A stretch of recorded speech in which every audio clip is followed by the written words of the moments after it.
बात जुर्म से जूझते आवाम की हो या समाज में बढ़ते क्राइम ग्राफ की हो, अपराध की हर सूरत के पीछे छुपा होता है कोई न कोई गुनहगार। नमस्कार, मैं हूं आपके साथ कल्याण झा। तफ्तीश की राह में आने वाली हर कड़ी सुराग बनकर पहुंचाती है गुनहगारों को सलाखों के पीछे। तो आप बने रहिए हमारे साथ, क्योंकि हर जुर्म के खिलाफ हमारी तफ्तीश लगातार जारी है। बेगूसराय में एक अय्याश प्रिंसिपल की करतूत इन दिनों लोगों के बीच चर्चा का विषय बना हुआ है। प्रिंसिपल पर उनके ही कॉलेज की विधवा महिला कर्मी ने नशे की हालत में दुष्कर्म करने का आरोप लगाया। यही नहीं, शादी का झांसा देकर 2 वर्ष तक शारीरिक शोषण कर महिला को गर्भवती करने का भी आरोप है। पीड़ित विधवा महिला ने शादी नहीं करने और गर्भवती कराने के बाद जान से मारने की धमकी देने का आरोप लगाते हुए प्रिंसिपल के खिलाफ एफआईआर दर्ज कराया है। क्या है पूरा मामला, देखिए तफ्तीश में। बेगूसराय आयुर्वेदिक कॉलेज में कुकर्म, प्रिंसिपल पर महिला का संगीन आरोप, विधवा महिला कर्मी के साथ दुष्कर्म, 2 साल तक शारीरिक शोषण, गर्भवती होने पर नौकरी से निकाला, महिला थाने में मामला दर्ज। कॉलेज के डिप्टी सुपरिटेंडेंट ने आरोपों को सही ठहराया।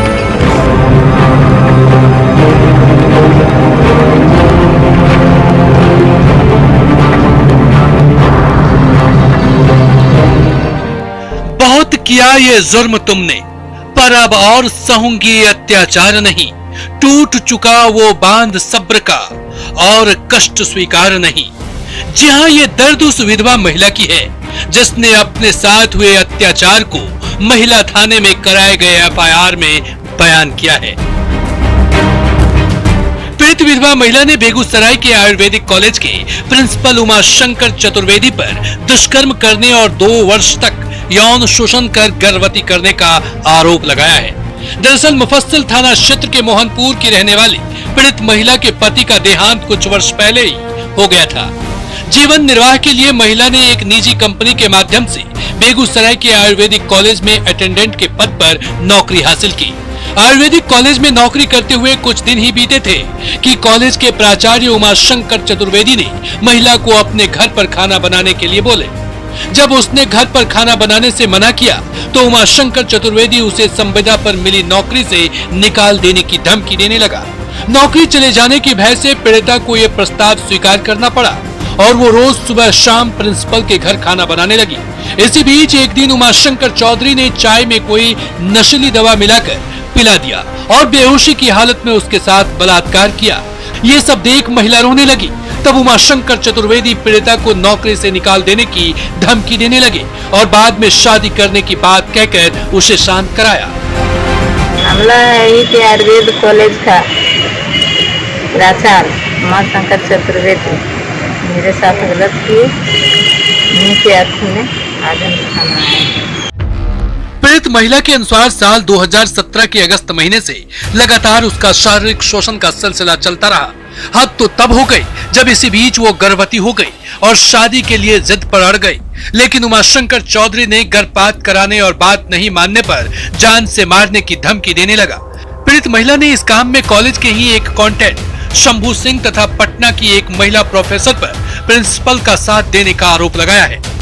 यही सब मैटर प्रलोभन जो दिए, हम सरकारी नौकरी देंगे, जहाँ भी रहेंगे हम साथ रखेंगे। आज इस सबसे इनकार गए, हम इसलिए आए हैं कॉलेज। सितंबर 2017 से चल दिसंबर 28 में रह गया।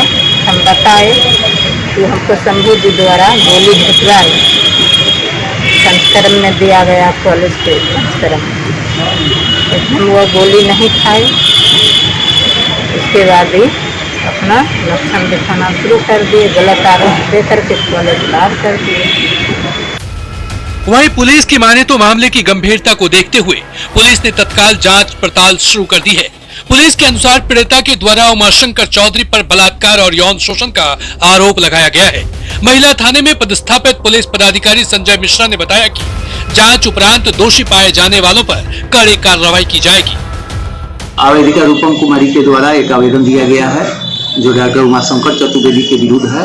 डॉक्टर उमाशंकर चतुर्वेदी आयुर्वेदिक कॉलेज के प्राचार्य हैं, उनके विरुद्ध जो है आवेदिका यौन शोषण का मामला दर्ज कराई है। उसका कथन यह है कि कॉलेज में जो है उनको रखा गया था और कॉलेज से जो है खाना बनाने के लिए घर पर रखा गया, वहीं जो है यौन शोषण किया जाता था।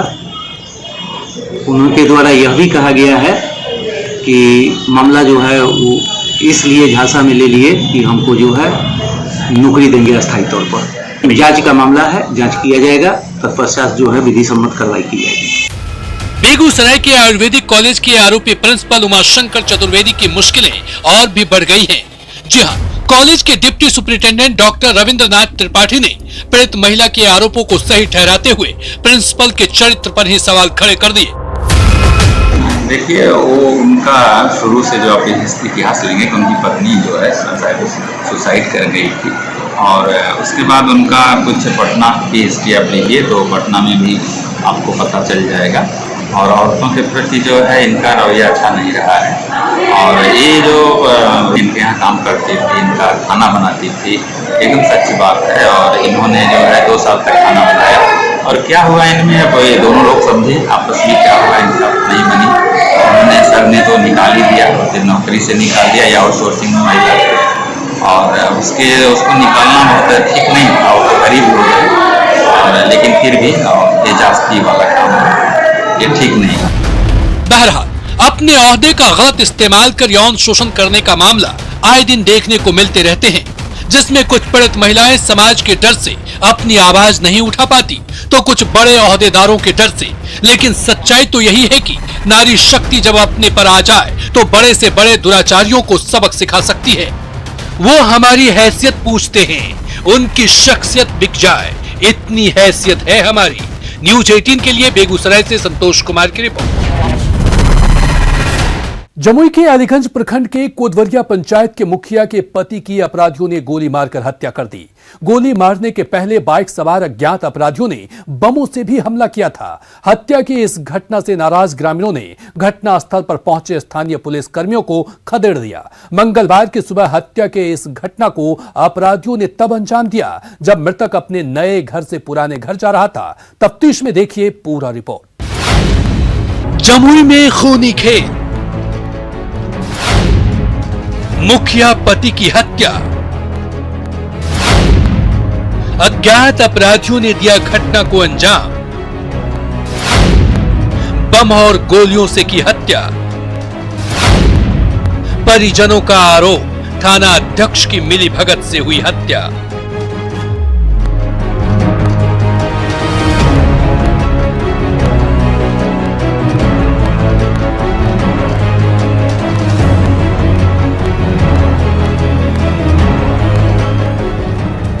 जमुई जिले के चंद्रदीप थाना क्षेत्र के भलुआना गांव में मंगलवार की सुबह लगभग 7 बजे अपराधियों ने कोदवरिया पंचायत की मुखिया पारो देवी के पति गुज्जर यादव पर हमला कर दिया। बम और हथियार से लैस अज्ञात बाइक सवार अपराधियों के इस अचानक हमले में मुखिया पति की घटनास्थल पर ही मौत हो गई। हत्या की इस घटना को अपराधियों ने तब अंजाम दिया जब मुखिया पति गुज्जर यादव गाँव में ही बनाए अपने नए घर से पुराने घर पर जा रहे थे। इसी दौरान पहले से घात लगाए अपराधियों ने गुज्जर यादव पर बमों से हमला कर दिया। इस हमले से अभी गुज्जर संभले भी नहीं थे कि अपराधियों ने उन्हें गोली मार दी। स्थानीय लोगों की माने तो अपराधियों ने घटना स्थल पर 3 बम चलाए थे। बमों के हमले से गुज्जर यादव घायल होकर गांव की सड़क पर गिर गए और फिर अपराधियों ने गोली मार दी। बम और गोलियों की आवाज सुनकर जब तक गाँव वाले मौका वारदात पर पहुंचे तब तक गुज्जर की मौत हो चुकी थी। घटना के बाद परिजन और ग्रामीणों का आक्रोश फूट पड़ा और चंद्रदीप थाना पुलिस पर अपराधियों से मिलीभगत का आरोप लगाकर विरोध करते हुए स्थानीय पुलिस को ग्रामीणों ने खदेड़ दिया। थाना प्रभारी मिलकर के आए तक तो यहाँ सब शांति वातावरण था। यहाँ जो थाना प्रभारी से मिल करके आदमी थाना प्रभारी आदमी सेट किए। ऐसा पूरे बिहार में पहली बार हुआ। अगर बता रहे हैं कि यहाँ मतलब 2-4 आदमी आल है तो उसको भी खदेड़ बलाव करना, 2-4 आदमी बैठ नहीं सकते हैं। इसी बीच जो सो घटना घटा।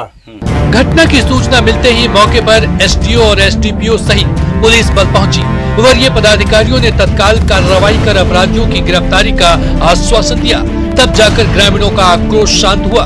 पुलिस की माने तो इससे पहले 2014 में मुखिया पति गुजर यादव के छोटे भाई प्रमोद यादव की हत्या अपराधियों ने गोली मारकर कर दी थी। हाँ, नहा फीस के पेन उनके आयरन वाला कपड़ा लेके झोला से आ निकला ला रहलखिन हम कली पाछे जिने कल के काल जी में पूछे कली जे गोइठा लावेल हमरे दुआरी पर से घुरा दलखिन कलखिन की घूर जो तो काल जी में हो जा जई बेरा मर्दाना रहे जब बगलवा पर बैठला पंचायत होते जे हम घूर गलिए आगे भैया। और उसके मतलब घर से कहाँ जा रही नल? घर पर यहाँ बगलवा पर नहीं का घर जा रहा। तो कहाँ पर मारल के? कहाँ पर? ये पर मार दल को जगह सुतल हो जाए। क्या चीज से मारा है उसको? आगे बम बम से मारल को। इस घटना को राजनीतिक प्रतिद्वंद्विता से भी जोड़कर देखा जा रहा है। मुखिया पारो देवी ने यह आरोप भी लगाया है कि बार बार चंद्रदेव थाना अध्यक्ष से सुरक्षा की मांग की जा रही थी, लेकिन फिर भी उन्हें और उनके परिजन को सुरक्षा नहीं दिया गया। घटना स्थल पर पहुंचे एसडीपीओ ने दावा किया कि अपराधियों की पहचान की जा रही है, उन्हें जल्द ही गिरफ्तार कर लिया जाएगा। साथ ही मुखिया और उनके परिजन सुरक्षा की मांग कर रहे हैं, उसके लिए उन्होंने पुलिस विभाग को सूचना दे दी है और इस बात पर भी गंभीरता से विचार किया जा रहा है। साथ ही स्थानीय थाना अध्यक्ष पर परिजनों ने जो हत्या का आरोप लगाया है, इस मामले की भी जाँच की जाएगी। इनके परिजन के द्वारा यह आरोप लगाया जा रहा था कि थाना प्रभारी इनके द्वारा इनके प्रति इनका रुख ठीक नहीं था। हम लोग उसको हमारा इंटरनल विषय है, हम लोग देख लेंगे किस बिंदु कौन सा बिंदु है जिसको जांच कर रहे थे। तत्काल अभी हम लोग उसके परिजन को दिए हैं, परिजन के द्वारा पोस्टमार्टम के लिए भेजा गया है। फर्द बयान हम लोग ड्रॉ कर रहे हैं और अनुसंधान कर रहे हैं। हमको लगता है कि 2-4 दिन में इसका भी हम लोग सफल उद्भेदन कर लेंगे और सभी अभियुक्तों की गिरफ्तारी हो जाएगी। दूसरा पहलू था कि इनकी सुरक्षा, क्योंकि पूर्व में भी इनके 2 परिवार की हत्या हो गई है। हम लोगों ने वरीय पदाधिकारी से बात की है, हमारे एसडीओ साहब भी यहाँ हैं, प्रखंड बीडीओ हैं, तो इनकी सुरक्षा के लिए हम लोग प्रयास कर रहे हैं कि जल्द ही आर्म्स इनको उपलब्ध करवा देते हैं।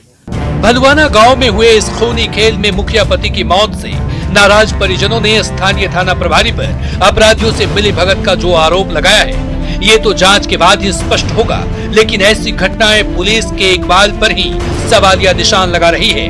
लोगों को अब इस घटना के बाद अपराधियों के गिरफ्तारी का इंतजार है, क्योंकि जिस गांव में मुखिया पति ही सुरक्षित नहीं है, वहां भला आम आदमी की रक्षा का जिम्मा कौन लेगा।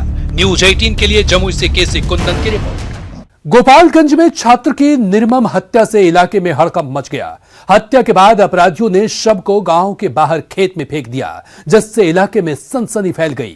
वहीं घटना से गुस्साए लोगों ने हत्यारों की गिरफ्तारी की मांग को लेकर NH-28 को जाम कर दिया और जमकर हंगामा मचाया। फिलहाल पुलिस पूरे मामले की जांच में जुटी है। क्या है पूरा मामला, देखते हैं तफ्तीश में। छात्र की निर्मम हत्या से इलाके में सनसनी। हत्या कर शव को खेत में फेंका। आक्रोशित लोगों ने जमकर किया हंगामा। शव के साथ NH-28 को किया जाम।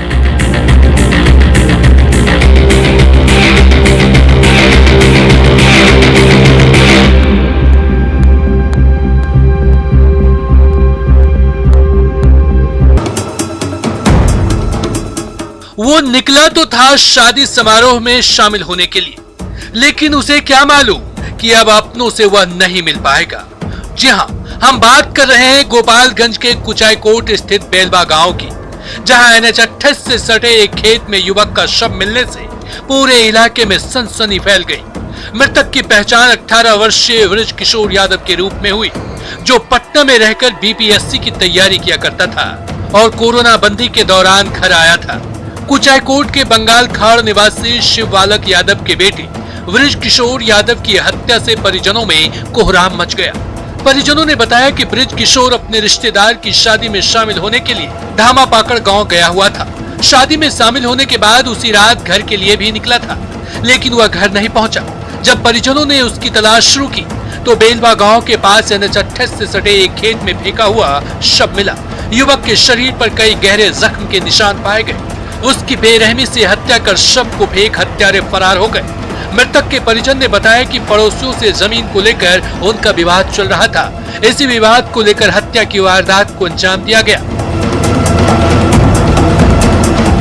बारात उतरू है तो ये बहन हमारे दू जना गए लोग बारात में, तो बारात में उनसे 9 साढ़े 9 बजे रिटर्न कवन नेता तक होके और बहन वजह रह गई, भाई खाली रिटर्न कवन जिसमें रास्ता में हमारा जगह से दुश्मनी रहा, जमीन के विवाद चलते रहा, लुका के ले रास्ता में घेर के गोलियों मरले बा, चाकू टांगी उन्हीं से मार के उनकर हत्या कर दिले बा।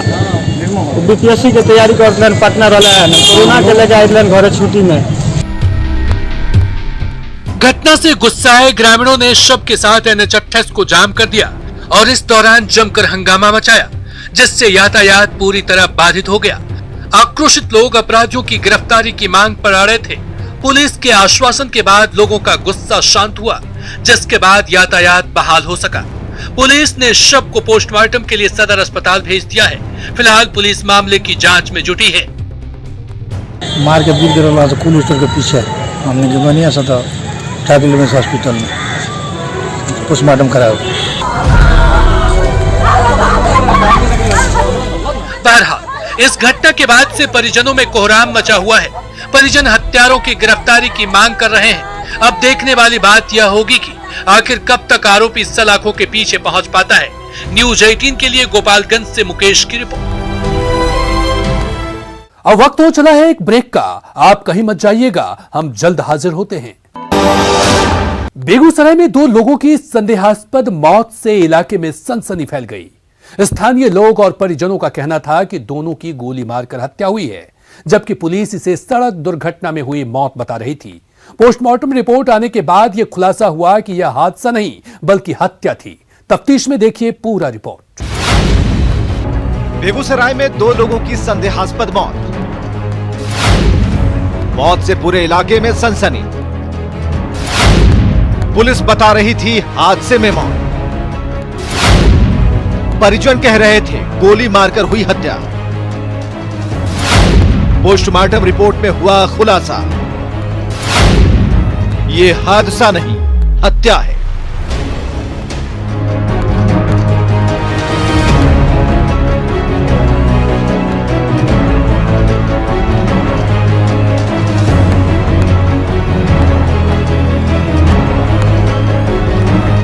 बेगूसराय में 2 युवकों की संदेहास्पद मौत से पूरे इलाके में सनसनी मच गई। दोनों युवकों का शव मुफस्सिल थाने के रजौरा में मिडिल स्कूल के पास सड़क किनारे लहूलुहान अवस्था में मिला। मृतक में एक की पहचान साख निवासी FCI कर्मी मृत्युंजय शाह और दूसरे की पहचान राजौरा पचियारी टोला निवासी मोहम्मद इश्तियाक के बेटे मोहम्मद इमामुल के रूप में हुई। इमामुल मोटरसाइकिल मिस्त्री का काम करता था। दोनों के परिजन और स्थानीय लोगों का कहना है कि दोनों की गोली मारकर हत्या हुई। मृतक मृत्युंजय कुमार के पिता का आरोप था कि FCI के किसी ठेकेदार से पिछले कुछ दिनों से उसके बेटे का विवाद था, इसी वजह से उसकी हत्या कराई गई। उधर स्थानीय लोगों का कहना है कि दोनों युवक एक ही बाइक से चेरिया बरियारपुर की तरफ जा रहे थे। उसी दौरान बाइक पर ही सवार अपराधियों ने दोनों की गोली मारकर हत्या कर दी। हमको जानकारी मिली टेलीफोनिक जो ऐसे ऐसे घटना हो गई है, वहाँ 2 आदमी हत्या हो गई है। उसके बाद हम तत्क्षण घटना स्थल पर पहुँचे तो देखे दोनों आदमी डेथ पड़ा हुआ था। उसके बाद हम प्रशासन से फ़ोन पर बात की, भाई ऐसे ऐसे घटना हुई है। घटना के बाद थाना पदाधिकारी लोग आए घटना स्थल पर, फिर लाश उठा करके हम लोग पोस्टमार्टम के लिए आए हैं।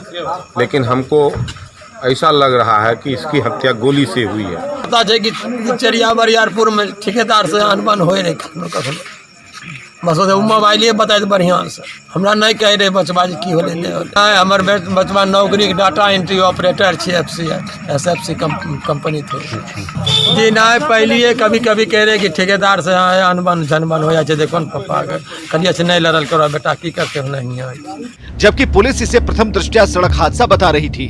पुलिस के बयान से नाराज ग्रामीणों ने दोनों शवों के साथ बेगूसराय मझौल पथ SH-55 को जाम कर दिया, हंगामा करने लगे। ग्रामीण मामले में जल्द से जल्द खुलासा और अपराधियों की गिरफ्तारी की मांग कर रहे थे। बाद में वरीय पुलिस पदाधिकारियों के आश्वासन के बाद मामला शांत हुआ।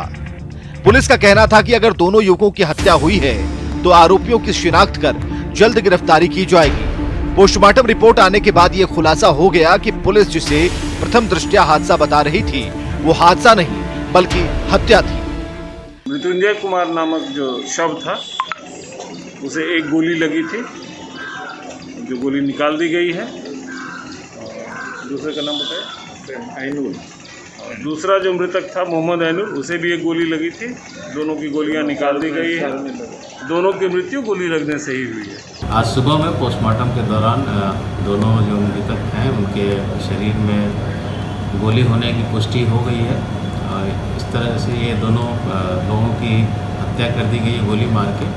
हत्या के कारणों का अभी पता नहीं चला है, लेकिन एक मृतक के परिजनों के द्वारा कुछ लोगों के नाम बताए गए हैं, तो उनमें से 3 लोगों को उठाकर अभी पूछताछ किया जा रहा है। शेष उनके परिजन जो हैं उनसे अभी बातचीत चल रही है और उनसे आवेदन लिया जा रहा है ताकि कांड दर्ज करके अग्रिम अनुसंधान किया जा सके।